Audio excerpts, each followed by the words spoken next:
Everyone, please rise. I hope you all like that walkout song for International Women's Day. Good afternoon and welcome to the meeting of Rotary Club of Seattle #4, named for being the fourth oldest club in the world and also one of the largest. I'm Beth Knox, your club president, and want to recognize that we are convening this meeting on the traditional land of the Coast Salish peoples. We are excited about Women's History Month and the great programs that we have lined up this for the rest of this week or this month.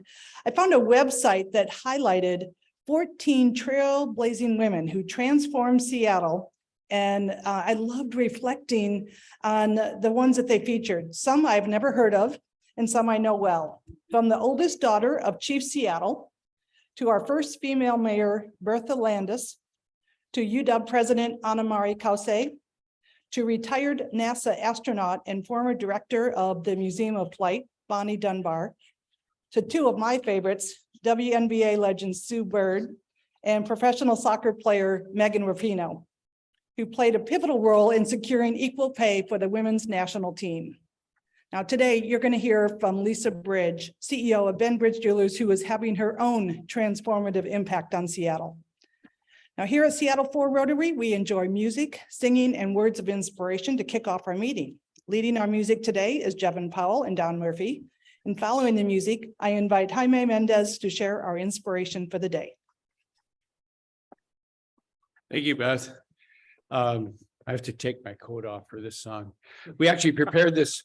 We prepared this song for a couple of weeks ago, and then we got bumped, and then we flipped for last week for a great song as well, taking me out to the ball game. So we finally get to do the song, which was really great, which is Country Roads. Has nothing to do with Women's Month. We're sorry about that, but it is about home. So, and it's going to be sung by a boy from Ballard. So here we go. Almost heaven, West Virginia, Blue Ridge Mountains, Shenandoah River. Join in, please. Life was old there, older than the trees, younger than the mountains, blowing like a breeze. Country roads take me home to the place I belong, West Virginia, Mountain Mama, take me home, and country roads. I hear her voice in the morning, she calls me. Radio reminds me of that home far away. Driving down the road, I get the feeling that I should have been home yesterday.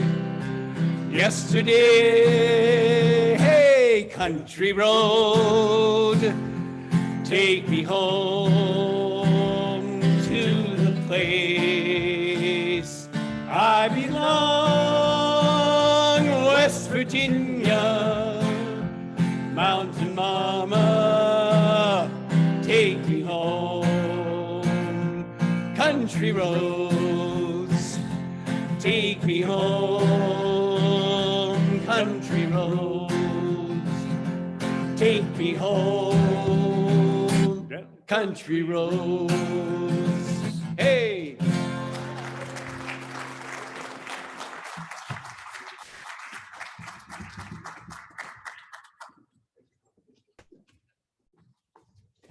Please be seated.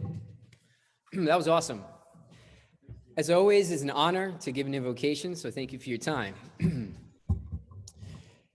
In recent years, I've wanted to create a dodgeball event on my birthday, and with it landing this past Saturday, March 4th, I believe no time is better than now.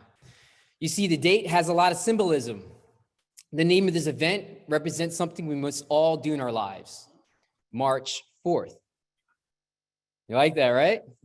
For all who attended, I shared my expectations. I want us to have a sensational time together. cheered loudly for amazing plays, especially for the newer players, roar when someone makes a spectacular catch, great communication, team throws. These things gets my blood flowing. But just as there are good plays, there are going to be some bad plays. There are going to be many defeats, yet you can't win every game. Just like in life, you can't win in every endeavor, yet we must still march forth. Everyone here has dealt with challenges. We set goals and did not get the outcomes with the righteous or favorable terms. Life has thrown us a curveball, and yet the best course of action is to gather ourselves, reflect, and then proceed to march forth. And it's in all of us. A simple example for you to know that you are built to thrive in this life from the very beginning is to witness a baby taking his first steps. Did it succeed at the first try? No. It fell, he or she, and probably got a couple bumps and bruises, and I'm sure it probably cried. And yet they proceeded to get up and take those first steps. And each and every one of us eventually began to run. So in the future and the present, remember, when you see 3-4, March 4th on the calendar is a day to remind yourself that whatever you previously set as a goal and an obstacle comes in your way, adversary, or just some plain loathsome individuals, you will find the strength that is already within to march forth. Thank you.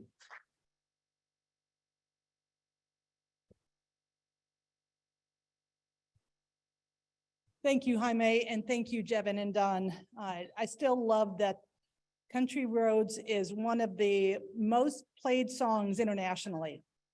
Who would have thought? Okay, and I want to also thank our greeters today, Jorge Chapa, Ryan Bunbury, and Jen Gladish. Thank you also to Karma McKay for serving as our Zoom meeting host, and to our meeting reporter for the day, Brad Barber. Speaking of Karma, I wanted to share that she is now going to kind of flip with Mary. Now that Mary is our new club director, Karma is going to be supporting us with the membership and communications duties. So she'll also be staffing the registration table each week, and we're grateful for that. Now we have several guests who have joined us today. We have Margaret Thingba. Margaret, can you stand? Margaret's with the Jinja City Rotary. Maybe she's not here after all. Mark Sachnoff. Mark, if you could rise, thank you. We have Julian Lombardi. Julian, are you here? Perrin Kaplan, who is a guest of Mark Dice Ryan, founder of Saving Great Animals. And we have Ed Bridge, father of Lisa Bridge, partner of John Bridge. All right, I know you are going to love our short program today, and our Prince of Programs, Ken Grant, is going to introduce our speaker, who's also a former member of Seattle Rotary. Ken. I'm a former member of Seattle Rotary. So I was once a former member of Seattle Rotary. So Mark Dice and I have been friends for a long time. He said I should just come up and say, this is Mark Dice, and he's going to talk about dogs.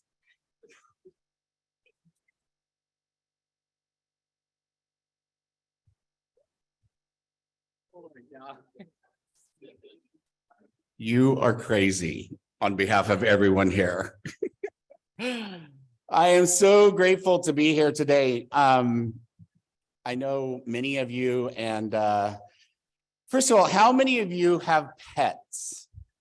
Ooh, how many of you have rescued a pet? Oh, yes, I'm in the right place today.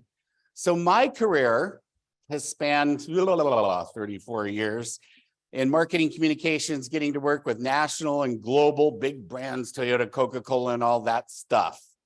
But my passion is really community and cause. Things like Pianos in the Park, giving big with the Seattle Foundation, securing new blood donors for our region's hospitals with BloodWorks Northwest, and currently building fields for free play with Sounders and the Ray Foundation. That's the stuff I've enjoyed most. So as much as what I'm doing is out of left field, it really feels like I've been preparing for this moment for years. The experience and the wisdom and the amazing, beautiful relationships and the intuition. So the beginning of the journey for me was a trip to Seattle Animal Shelter in 2003. So just about 20 years ago.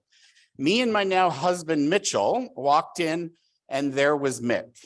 His brother, Jagger, had just been adopted. And I ripped that piece of paper off that kennel at the animal shelter and I said, we are now parents.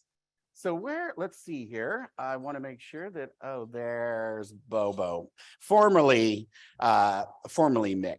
So a lifelong affair started with these beautiful, perfect creatures, really an immense amount of unconditional love, as we all know, who have pets. Shortly after Bobo, formerly Mick, was Stella Jean, a rescue from the Pit Bull Project, whose memory now lives on in several Stella Jean's ice cream shops in the San Diego area. But the pain from the loss of our children, as you know, again, was immense. I can't recall a sadder time. It made us realize that we had a lot of love to give, but what it really made us realize is that they had a lot more love to give to us. So what did I do? I went to Maui on vacation in 2019, and instead of coming back with a pineapple, I came back with a dog. Her name is Hana. And then on Labor Day weekend in 2002, or in 2020, 2020 during the pandemic, through Saving Great Animals, there was little puppies alongside the road in Texas, and we adopted Lulu. And then a very special edition, Simba, joined me from Ukraine, which I'll get to in a minute. That's Hana, Lulu, and Simba. The calling came to me in April 2022. I was inspired by my friend, Dan Fine, who continues the mission through the Ukraine War Animal Relief Fund. I went to Poland and Ukraine. Don't ask me how, what, why, where, when. I was on a plane and there I was to rescue and care for animals that had been abandoned and injured in the war. Sorry. It was life-changing, soul-changing. That's Simba. I ended up on a farm with 9 dogs who had been rescued from the streets of Bucha, just north of Kiev. If any of you are following the war, you'll know that that was not a good place. Simba's family either had to escape quickly or were killed. We don't know. It was intense. I was in a war zone, and I only have 8 minutes, and I'm happy to share that experience another time. Simba, as you know, came home with me.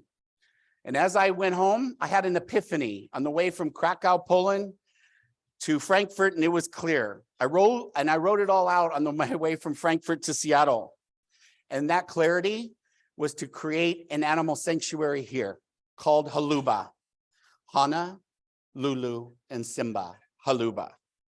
Now, the vision to reality, I've done a lot in my career. Running a life-saving animal sanctuary is not really one of them. So what do?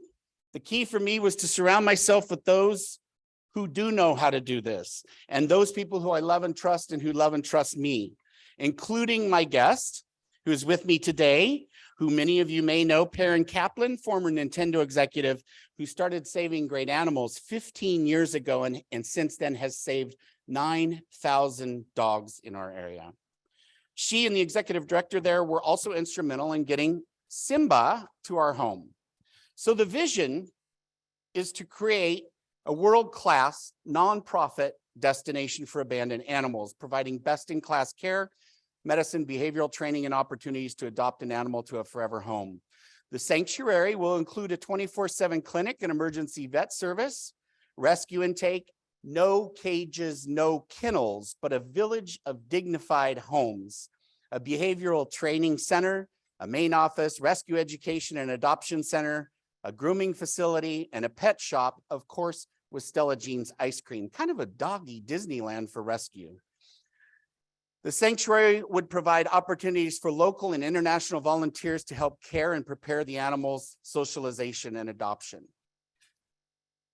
This was our little map that we use about how we would get there. So let's talk a little bit about the need and the numbers. 23 million American households, 1 in 5, acquired a dog or cat during the pandemic. Well, guess what? Now everybody's going back to work. The shelters are in crisis.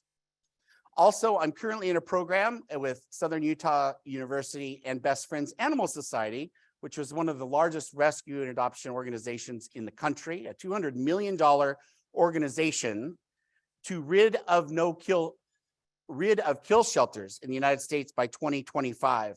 In 1984, when that organization started, 17 million pets in shelters were killed because of lack of support or resources. In 2018, with the work that they've done and the work that organizations like Saving Great Animals has done, that number dropped to 1.5 million. In 2021, in Washington State, 75,000 pets entered shelters. 67,000 were saved.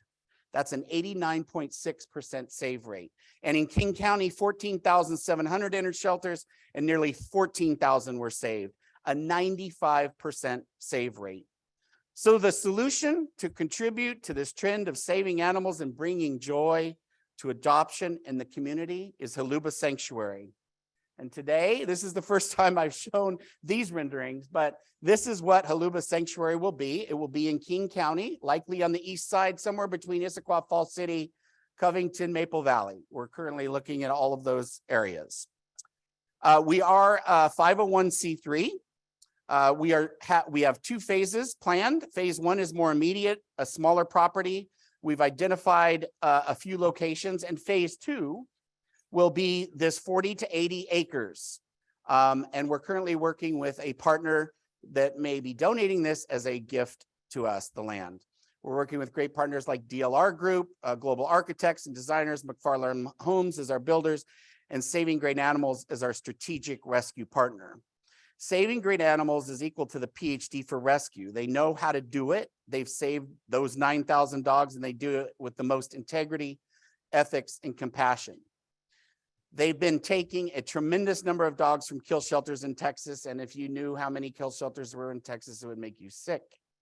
I was talking to Perrin the other day, and she said to me, I quoted you, Haluba should be known as the modern, more loving and logical way to rescue animals. And in the same moment I was talking to Perrin, Jacinta, who's the executive director, says, the rescue world is an ugly place, a minefield. It's the hardest work ever. The cruelty you see, what humans have done, loads of dogs, dump trucks, abuse, neglect of dogs. The need is desperate. Haluba can do this in a much healthier way. A dog in a kennel environment is not a dog in a home environment. It's very exciting, and together we can show the world how it can be done. Our timeline is that we'll announce it this summer. Haluba Sanctuary will be acquiring our first phase property this fall, and we hope to have our first Haluba rescue and adoption this coming winter. Our acquisition of the phase two property will be in fall of 2024, with the Doggy Disneyland of Rescue opening in 2026. So Simba and her millions of friends, thank you. And together we can show the world how rescue can be done. Thank you.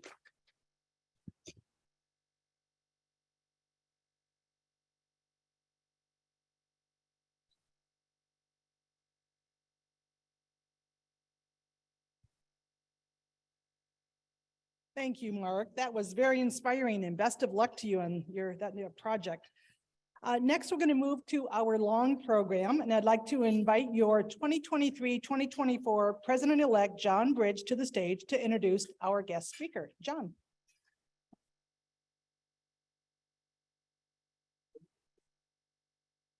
Good grief. Just looking at the picture on the screen over here. I'm going to have to get a different one, I think. Anyway, it's just great to see the group out here. I'm all excited about International Women's Day and talking a little bit about our company, Benbridge Jeweler. My partner, Ed, Lisa's father, is here. And, you know, we were co-CEOs of Benbridge for over close to 20 years, something like that. More than that, Ed says, well, I've lost track of time because of COVID, but I need to tell you that our new CEO is doing the job of both of us, and she is doing a fantastic job. This is Lisa Bridge, my niece. I am so proud of her. You know, Lisa has worked in the business since she was a little one, just like her dad and myself did. She went to Washington University in St. Louis, the other Washington type, and graduated in both Spanish and in education. And her profession was as a teacher. And that's what she did for a great number of years in Benbridge. She also went to the Gemological Institute of America, which is down in Carlsbad, just north of San Diego, and got a graduate gemologist degree, so she knows all about gemstones. She is a true leader, and she's a leader of the officer cadre of Benbridge Jeweler today. 80% of our officers, I thought it was 100%, but now it's 80% are women. Perfect for the month of March, where we are highlighting leadership of women. So without further ado, because Ken Grant is going to come and grab me off the stage, I am going to introduce you to Lisa Bridge, a former member of Downtown Seattle Rotary. We'll get her back. She's going to talk about the future of Benbridge in our 111th year.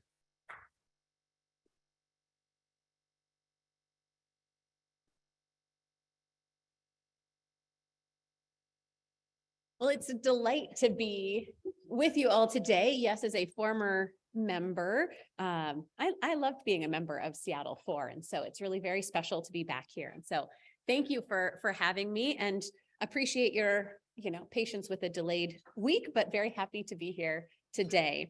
I want everyone to take a moment and just check what they're wearing. What do you have around your wrist or in your ears or around your necklace? Around your neck, and think about what was that moment that you received or gave yourself that piece. And think about all of the moments thereafter that piece has been a part of you.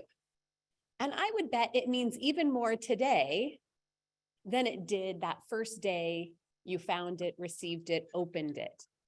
And there is something really powerful about jewelry in the connection of time and space and people. There is something eternal about jewelry, since that very first necklace was strung between shells thousands and thousands of years ago. There's something innately human about wanting to adorn yourself, about wanting to celebrate, about wanting to express love. And I think it is the greatest business, although I think it's more of a calling than it is a business. I tried to veer off, as John mentioned, tried to become a teacher. And then there's just something so wonderful about our business that I came into. And it's really incredible to think about the transformative power of jewelry and that point of connection that it can offer. And when we think about our business itself, we have been around, as John mentioned, for 111 years here in downtown Seattle. And a lot has changed over 111 years. A lot of things have, downtown Seattle, we've gone through some different moments in time. But I think what has made us last as a business for 111 years and now 5 generations is that we know deeply who we are. Very much so. The consistent values that we hold have been our cornerstones for all of that time. We've allowed other things to change and to evolve and to meet the needs of consumers in each era of time. I think about how my great-grandfather was taking care of customers in downtown Seattle in the 1920s, or my grandfather and my great-uncle were developing and growing the business through the 1950s and 1960s and 1970s. And then to think of John and Ed and the impact that they had over so many decades, more than 2. But that impact and that change, thinking about the professionalism that we're able to offer. We're really proud to have more certified gemologists than anybody else in the world. that our people take that sense of pride in being that true professional, being able to offer that to our customers, that sense of service and of being a part of a community. That's very deeply ingrained. Many of you knew my great uncle Herb, who had a plaque on his desk. Yeah. A very special member of this club. And he had a plaque on his desk that said, "Service is the rent we pay for the space we occupy on earth." And it's so central to who and what we are. And that's what we've strived to do with the business as well. That making impact in each of the communities, being reflective of each of the communities and who we hire and who we serve and how we can make an impact. Those things don't change.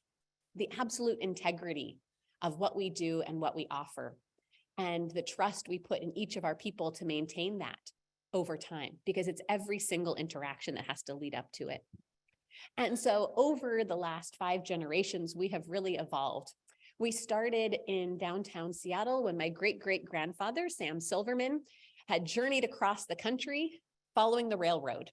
He was a watchmaker, and so he set and maintained the pocket watches for train conductors.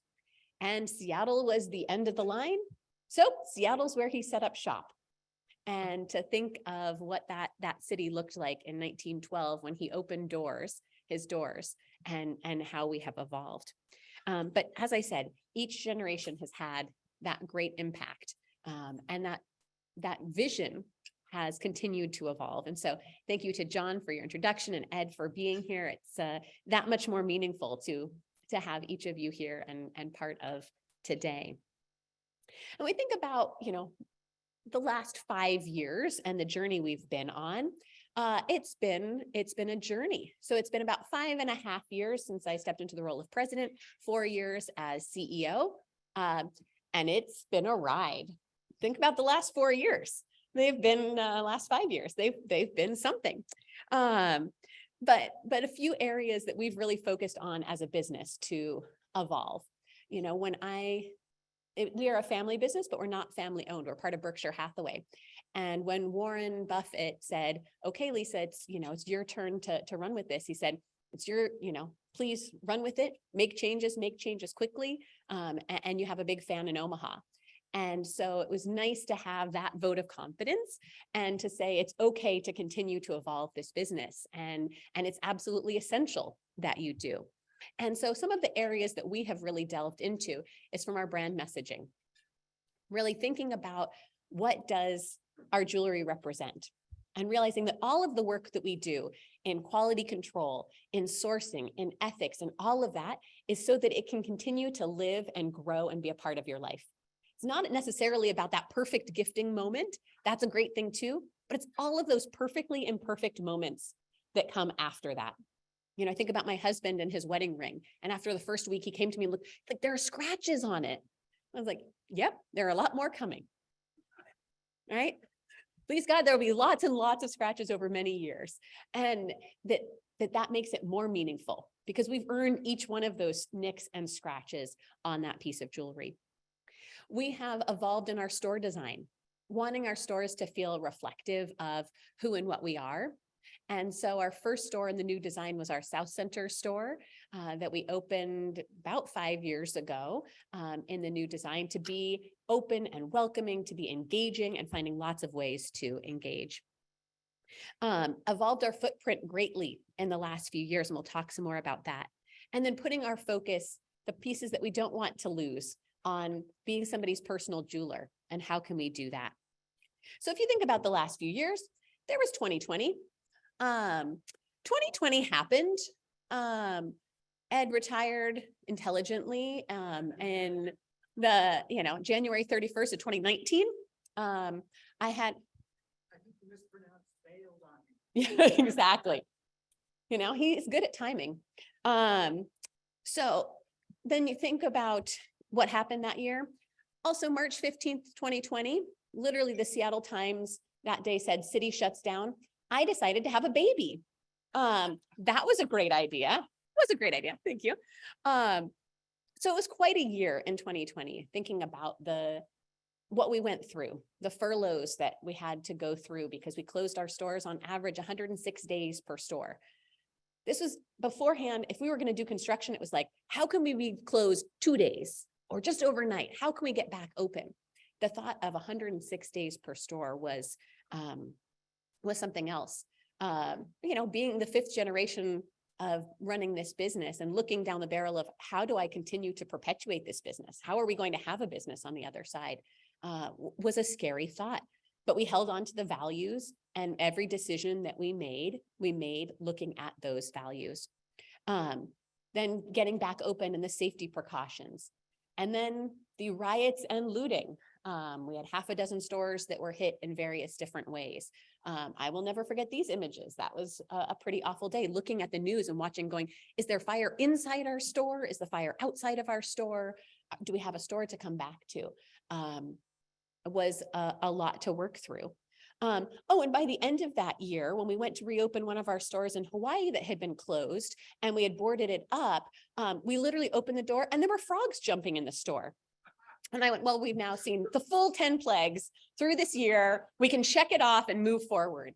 So 2020 was a pretty big year. When we think about reshaping our footprint and what we want to do, at the end of 2019, we had 95 stores. At the end of this last year, we had 37. And we did more business last year than we did in 2019.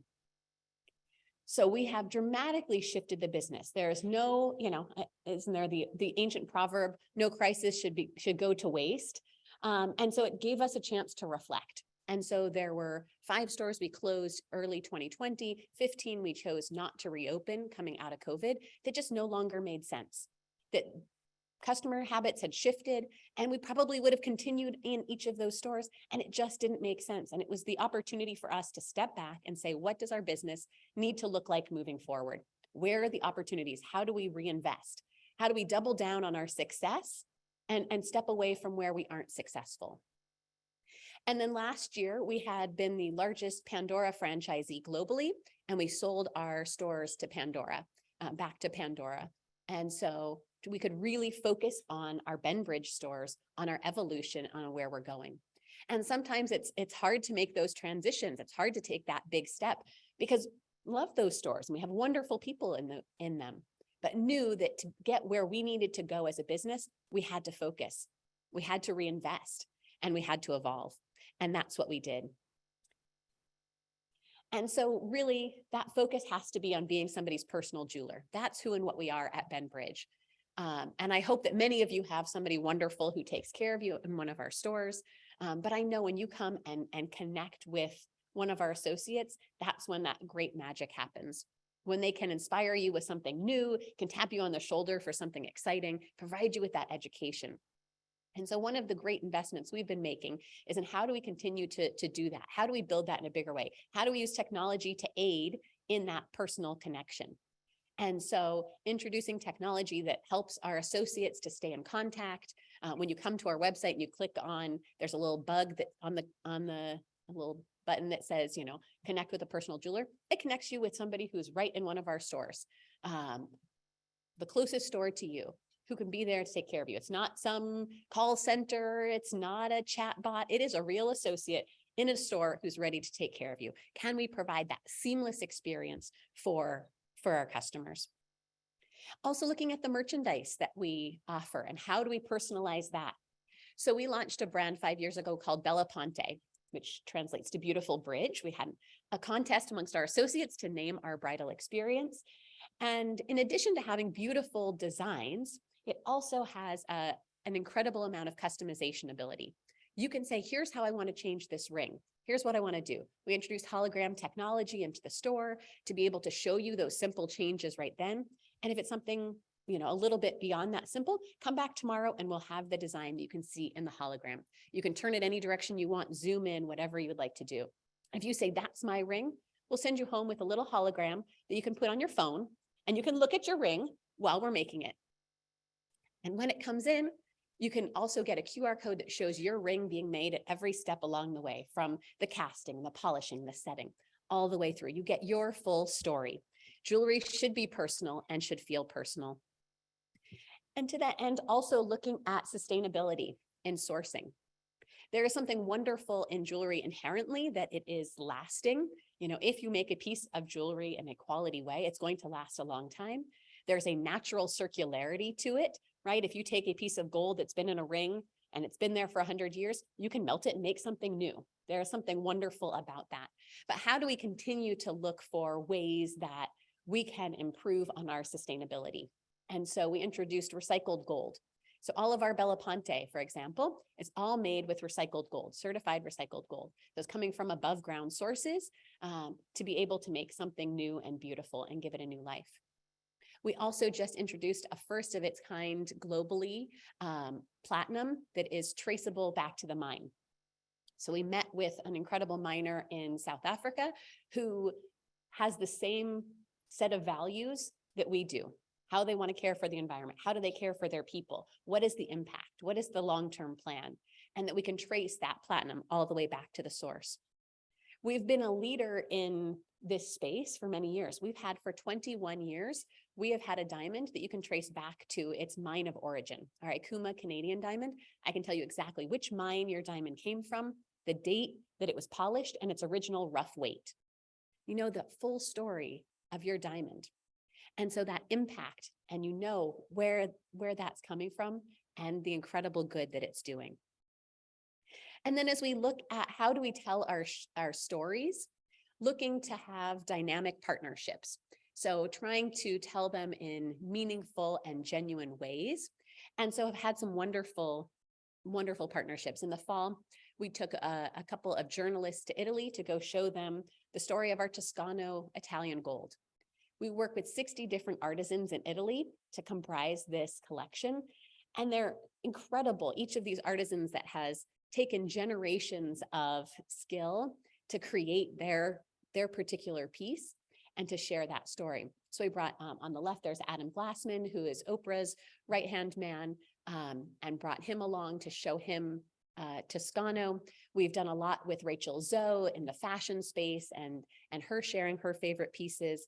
And then with Goop, which is Gwyneth Paltrow's site, to highlight our Ikuma Zodiacs, which I happen to be wearing. So some really fun partnerships. Over the last few years, as I mentioned, we've had years of growth. 2022 was our strongest year ever. 2021 in comp doors, same stores between the 2 years, if you take the Pandora out, we beat 2022. And overall in 22, we beat pre-pandemic, which is pretty incredible. The biggest area of growth is in the watch category. And as I had mentioned in the blurb about the conversation, think about the last 5 years and you think about the Apple Watch and that growth. Today, there are more Apple Watches produced than there are Swiss watches produced from all makers of Swiss fine timepieces, not by value, but by actual units. But I actually think that's a really good thing because what it did is it got watches on people's wrists and you got comfortable wearing a watch. And that was a thing. And some people liked the feeling of an Apple Watch and some people didn't. And at that same time, we've seen an incredible growth, double digits year after year in the Swiss watch industry. The focus on craftsmanship and on style and on design, that all has really grown and helped the Swiss watch industry. And so we have seen at different inflection points, will there be this desire for the art of watchmaking? You know, in the 70s and 80s, when the quartz movement came forward, we said, well, are people going to want to have an automatic timepiece, something that takes that craft? And we saw that there was a resurgence in passion for watches. And we've seen that now again play out over the last 5 years. As I said, as of 2020, there are so many more Apple Watches sold, but at the same time, so many more Swiss watches have been sold as well. And we've really gone back to our watchmaking roots and focused there. We're really proud to have 40 watchmakers, both in our home office and across many of our stores, and really invest in this future in watchmaking. And it is a craft that We need to continue to cultivate. And so we have to start, because there aren't enough watchmakers to service all of those beautiful watches that have found good homes over the last few years. We have to start at the very beginning. So starting with partnerships with schools and getting out and talking to people about watchmaking and why is watchmaking exciting. There's a certain way that a watchmaker's brain works. Like they tick differently.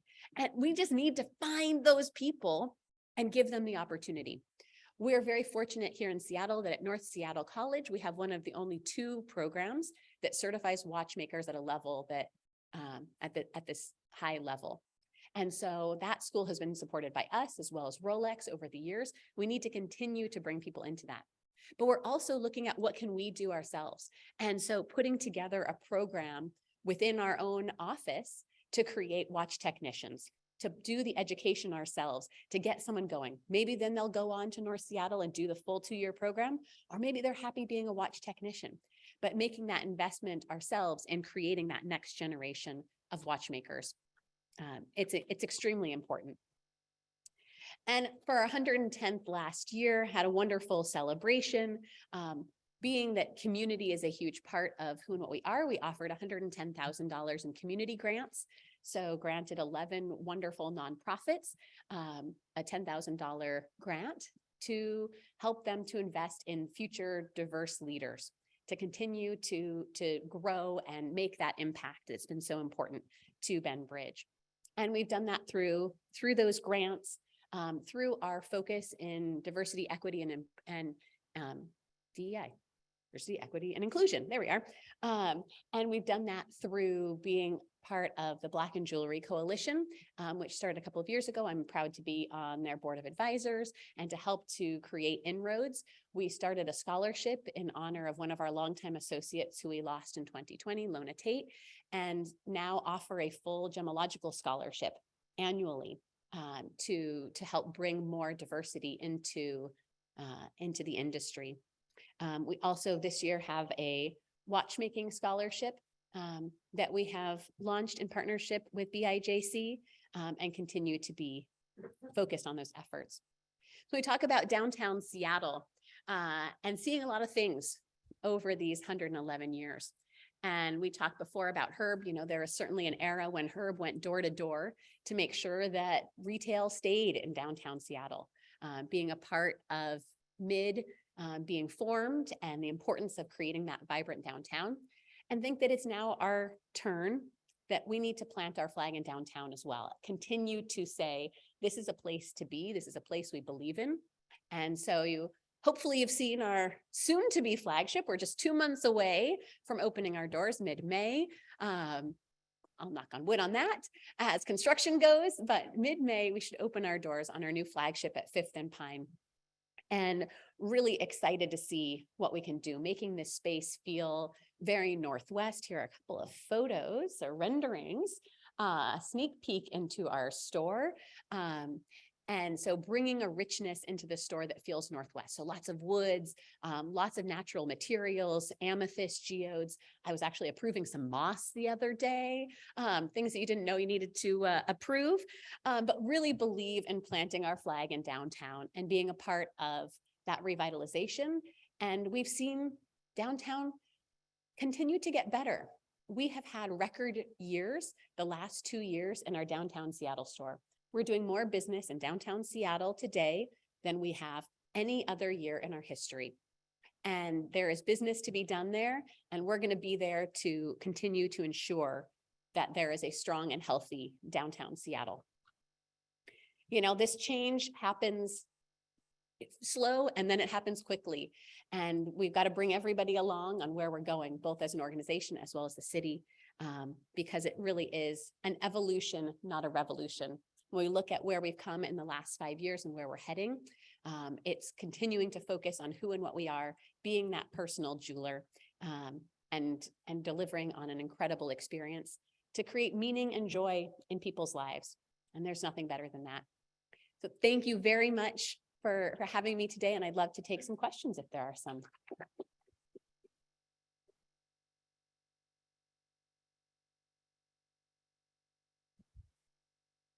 One moment, we'll get it back here. We've got 2 questions back here. Tony? Hi, Lisa. Thanks for giving that wonderful talk. As you probably know, diamonds can be lab grown these days with perfect color and clarity. And I'm just wondering what that's doing to the jewelry industry in terms of supply and cost, and also the desirability of that stone as a gemstone. Thank you. Thank you. So we've had lab-grown gemstones for 50 years. And so there's a choice in the gemstone world, if you want a lab-grown or you want a natural. And so the same is true today in diamonds. You can get a lab-grown diamond or a natural diamond. For me, when I look at what's amazing about a diamond is you have something that formed billions, literally billions of years ago that came from deep within the earth that now becomes part of your story. And to me, it loses some of that magic when it didn't come from the earth. It doesn't have that same meaning. If it's a carbon copy of whatever was made prior, it doesn't have that same uniqueness. It also doesn't have the same positive impact. And diamonds really are a force for good today in the world. If you look at a country like Botswana, that went from having the lowest socioeconomic standard in all of sub-Saharan Africa 50 years ago before they discovered diamonds, to today having the highest because of good use of their natural resources. You have roads, schools, hospitals, infrastructure, thanks to natural diamonds. And so by buying a natural diamond, you are not just because of philanthropy and giving back, but inherently supporting those communities that need it. All right, I got a question. Please. I don't understand it. Hopefully you do. Should we buy watches on cruise ships? I don't get it. Hopefully you do. I mean, I think you should buy watches at Ben Bridge, but when traveling, there's something special about making a purchase that you think of that trip and you have it. But you also want to have someone who's going to be there to take care of something for the long term. You know, when you nick that watch, or my husband the other day who put his watch on and walked up to me and said, "Is my watch supposed to sound like this?" I'm like, "No, it is definitely not." You know, you want a jeweler to be able to take it back and say, "Will you help me fix this? Will you make sure that this is cared for in the proper way?" And so you want to buy from somebody that you trust, that is the authorized dealer for that watch. And you want something that's meaning and can be cared for. We have a question from Assunta. This is something I like to share with my fellow Rotarians. Whenever I go to Bainbridge, I ask for a discount. All I did was to say, I'm a friend of Herb Bridge. And then I say, I'm a friend of John Bridge. And every time I will get discount. Now, if I mention I'm a friend of Lisa Bridge, will I get more discount? You'll have to try and let me know. I don't know. No, just kidding. Now, my question is, since you are a young woman, were there any circumstances that your family members or much senior employees challenge you? Hey, that's not the way we've been doing things in the company. So how would you turn them around to see your viewpoint, or what's your reaction? That's a great question. So I feel very fortunate in our family that we've really had a tradition of turning the business over relatively early on in each successive generation's careers, because we have to continue to evolve. And because the example has been set by prior generations to really step back and let that next generation run the business, I feel very thankful to Ed and John for having done that, because it is hard. If your whole life has been this business, if every ounce of your creativity and passion has been poured into it, to literally walk away, that's a really hard thing. And to also be there in any moment that I need them. I feel very thankful to both Ed and John for, being that sounding board and being that cheerleader and being there whenever I need them, but also to step away. That's really hard. So certainly appreciate both of them. All right, a couple more questions from the Zoom. We're getting a lot of questions from the Zoom. Given the changes that the pandemic caused, will it change how you analyze your business plans for the future? Oh, and do you sell hats? Do I sell hats? Listen, I just read the questions. I don't make them up. I don't, no on the hats. That's an easy one. And then does it change how we manage? Absolutely. I mean, everything we look through in that lens. I had right before the pandemic, February, first weekend of February 2020, we had a retreat of our managers and their spouses. And I talked about our history. And one of the points I said is about having gone through the Great Depression, that we were a credit jeweler and how difficult making it through the Depression was, and how informative that was about being a financially strong company, and how that informed us for all of these years after. And certainly that lesson came to fruition when we experienced 2020. Thankfully, we were in a really strong and healthy position to be able to withstand a 100-year storm.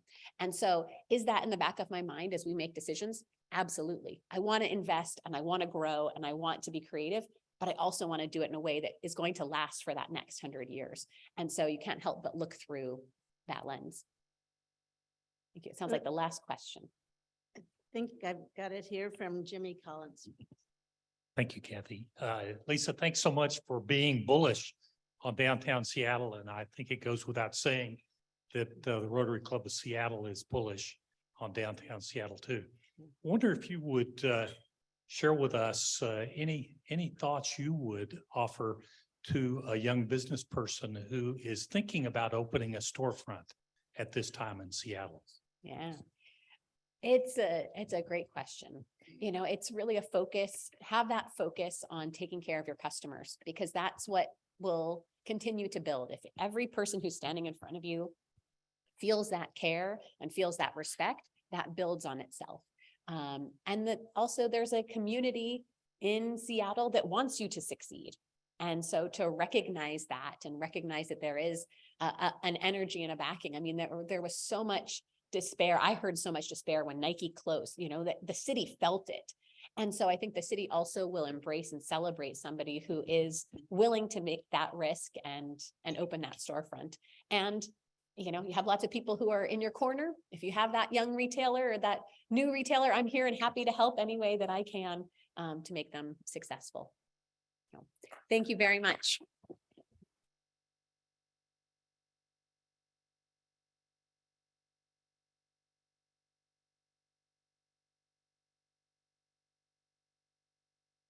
Thank you, Lisa. That was fantastic.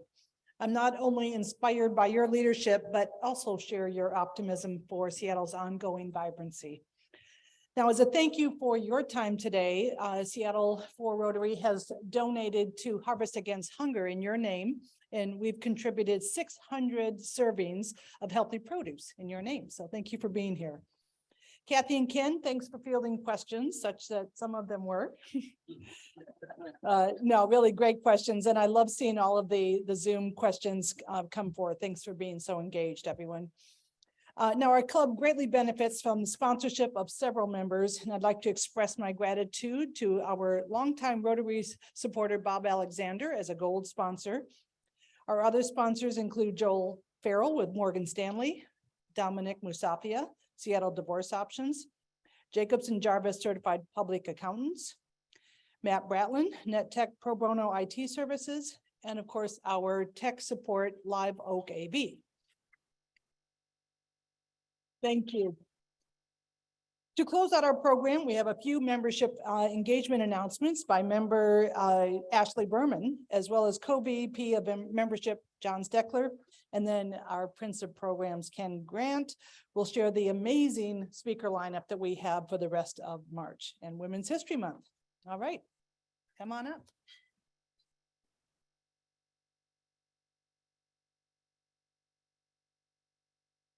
Thanks very much. I'm Ashley Berman. I'm here on behalf of the Young Rotary Leaders, and I would like to invite you to an event that we're having on March 22nd. We're going to be doing an escape room event at Hourglass Escapes, which is on the edge of Belltown and Queen Anne at 5 p.m. If you haven't done one before, they're super fun. You get to solve puzzles, and it's a great way to bond with others. There's no age limitation on the event. Please RSVP by March 13th to Tabitha Claus. And if you can't join us for the escape room, we'll be meeting at Queen Anne Beer Hall afterward for dinner around 6:45. Thank you.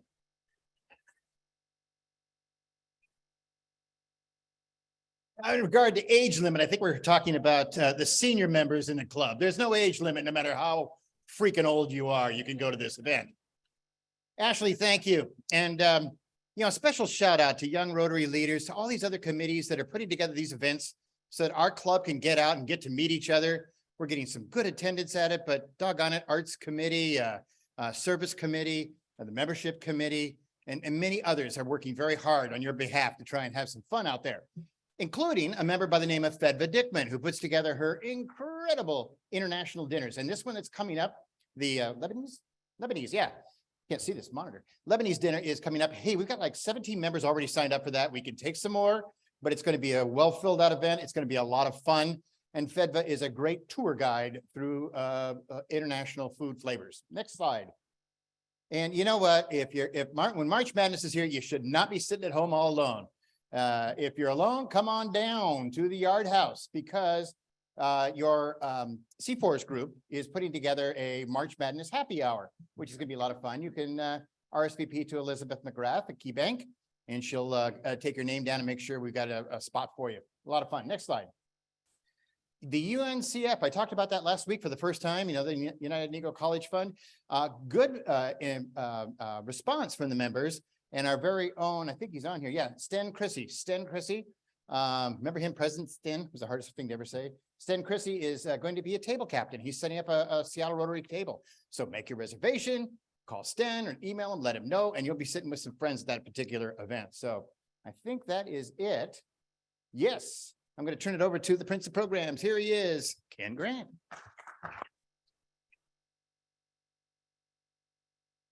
Hello. So, as a dad of 2 girls, long live International Women's Day. This is the W. Next week is a really interesting lineup. So we've got Colleen Brown coming to chat about women on boards. And do you know about the Army surplus store that feels like it's been around for 111 years, but it hasn't, on First Avenue? The 2 owners of that came out of the Holocaust to this country with almost no money. 67 years later, that's the store that you keep on seeing. So I'm really excited about that. The week after that is a blank screen. And the week after that is our very own, what's the name? The one from the Times. Dorothy Bullitt and 4 generations of female leadership. And then Lisa Richmond, who is a friend of David's, who just came back from Egypt and the United Nations,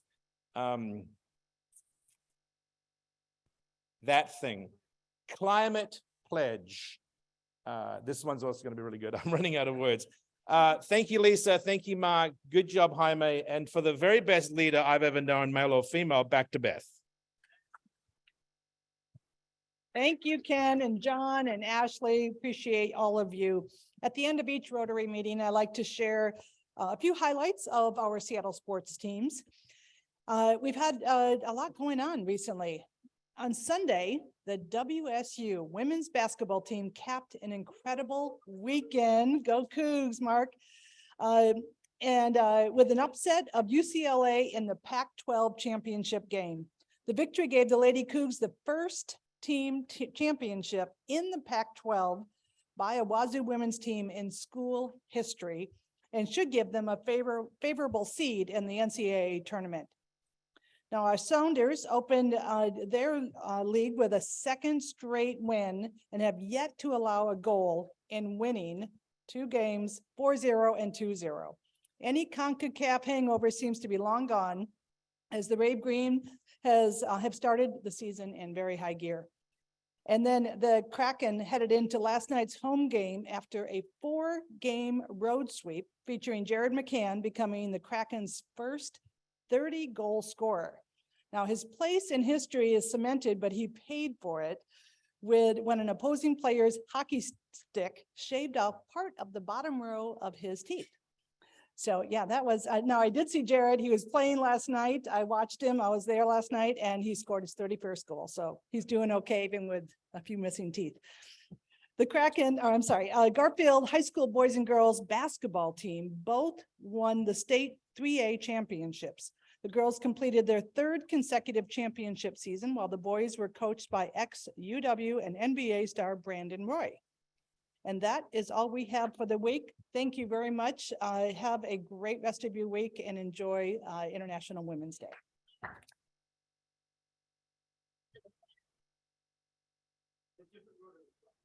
I'm sorry, what? Oh, yes, come on up. Ken, can you hand me my flag in the back?